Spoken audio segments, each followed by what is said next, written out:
Not bad. Not bad at all. You see, I told you, Tom. Beautiful, isn't it? I mean, why can't you make eggs taste like this? Well, Martin's going to show me, aren't you, Martin? Well, less trustworthy than some Harris doctor. Or an even overworked or possibly even quite callous nurse. Is that what you're saying, sir? I never said that at all. Then what did you mean, Tom? He means that it would be indecent for me to see her poor, helpless body, and obscene for me to help make her more comfortable, and lewd and disgusting to... Oh, Martin, are you? I'm not suggesting anything like that at all. Good gracious me. I didn't think you had that sort of mind, Tom.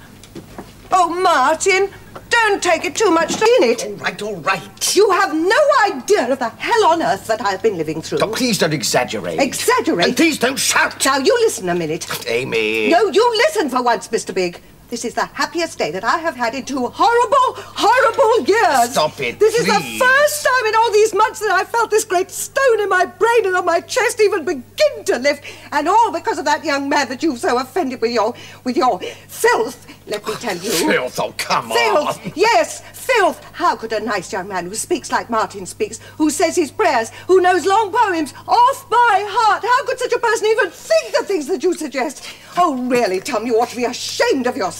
Prayers? What on earth's a good of prayers? Tom, think what you are saying. Well, I know what I was saying. What can prayers do for Patty? More than any other single thing in this world. Might as well pray for the recovery of a vegetable. I mean, well, I didn't mean... So that's what you think, is it? Well, yes, it is. Then you are a very wicked person. You are a very, very wicked man. How dare you speak to me like that? Oh, I've had my eyes open to a few things round here. By that bloody little creep. Language. What's his game, eh? What's he up to? He has no game. He isn't up to anything. He may con you, but he doesn't con me. I'll tell you that. I'm not going to sit here and listen to this. For goodness sake. Yes, that's why he's here, for goodness sake. Mumsy. Yeah, no, I might have been if Patty had had the good sense to accept his proposal. She wouldn't have looked twice at a mealy-mouthed, pasty-faced and any like... That's near enough to the truth, Mr. Bates. But she did promise to think it over. Patty did respect me, sir, you can be sure of that. But I can't pretend I was ever the answer to her dreams. Oh, you were just the same with Patty's friends when she was just the same. I was not. Always cross-examining them, always trying to make them feel uncomfortable. Nonsense, I was being a father to her. Well, what about Susan, then?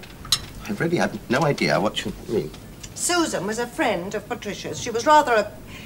Well, she came from a poorer class of home, but that didn't matter. Patricia was very fond of her, but he had her down on her right from the start. Oh, she was such a good-looking girl. No, that's not so, no. Well, you even went round to the girl's bed-sitter to have it out with her the night that Patty... Well, the night of the accident outside Susan's. I didn't go. Well, as it happened, but you intended to go there. You went out to go there. I don't want to talk about it. Why are you so embarrassed, sir? You didn't happen to know Susan by any chance, did you, Martin? Beautiful, was she? The name is familiar, but... Well, she didn't go to the art college. She was in the amateur dramatics with Patty. Oh, very good she was, too. She played a prostitute in the last thing that they were in together. A tall, dark-haired girl with lovely white teeth. No, I don't think I knew her. What was wrong with her? Nothing. She was a slut. Tom. A slut? What, a friend of Patricia's? Well, I happen to know what I'm talking about. You take my word for it. I mean, she was the sort of girl who would, you just take my word for it. I don't know where you get these notions from, but of course none of Patty's friends were good enough to hear you talk. But I didn't go round to see the girl. Well, maybe not, but you as good as told Patty you were. That's why she went round there. I didn't tell her. Well, that's why she went round there that night, to stop you interfering. You told her. Well, whoever told her, Patty wouldn't have gone round there if you hadn't threatened to poke your nose in. You told her. You killed her! Oh, I think that is the cruelest thing I have ever... Oh. I'm sure he didn't mean it. Oh. You see how thoughtful he is. Oh, my God. Please don't shout, Mr. Bates. It disturbs your daughter. I'm not shouting. Yes, you are! Patty responds to the mood of the house, you know. What? She doesn't want to hear all this dissension. I don't believe she understands anything about what's going on. Oh, you are wrong, Tom. You are wrong. I talked to her for more than 2 hours today, and I'm sure I could sense yes, a response. However remote, no matter how buried, talking is what she needs. Loving. Lots of it. You'd be surprised what it can do. Oh, people talk to their indoor plants, even. What? They do. I heard it on the wireless on Gardener's Question Time. Oh, but that's ridiculous. No, they said. I mean, you're not telling me a poinsettia perks up if you tell it the football results, are you? Or that a begonia that gives a bugger if you say good morning. Oh, very funny. But I'm no longer going to take your word for things. You don't know everything, although you talk as though you do. No, thank you. Thank you very much. Grief is supposed to bring families together, not separate them. Oh, you make us feel ashamed, Martin. I don't wish to argue. We never used to. But tonight I haven't even been able to finish this food. Do you want me to go? Is that it? I mean, how long do you intend to stay? Well, that's not really in my hands, now is it? And what about your job? Or don't you have a job? I am not a sponger, sir. Of course you're not, Martin. But you haven't got a job. Well, we shouldn't pray, Tom. But you haven't, though, have you? I've had many jobs. You haven't got one now, though. The moment I saw the situation in this house, I knew I had a job. How do you mean, Martin? I see a husband and a wife, unaware of the bitterness that is growing between them and which might destroy them. I see a good woman worn down to exhaustion and despair by her labor and her imprisonment. I see a poor young girl whose only hope of any semblance of humanity lies in the loving care of someone young enough, strong enough, brave enough, devoted enough, and free enough.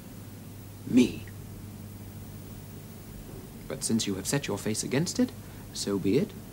It is your house. No, please don't go straight away, Martin. Not tonight. All I'm asking is how long you intend to stay. I mean, that's not unreasonable, is it? How much would it cost to have a professional nurse in full-time attendance? Oh, well, now that's... And how much on top of that for a cook and a cleaner and a companion? Did you like your omelette, dear? What? Tomorrow I shall do bœuf bourguignon, followed by a nice creme brulee, or maybe chestnut cream vacherin. Then you can both go to the cinema. Now, wouldn't that be nice? Oh, wouldn't it, Tom? Just imagine. Chestnut cream, vacherin? Or just a mousse, if you'd rather. I ask nothing in return except for the chance to be with a girl I once loved. Well, I don't care for puddings over much. Well, there are more important. But I do like bœuf bourguignon. Your hostility is perfectly understandable, sir. You have a right to be suspicious.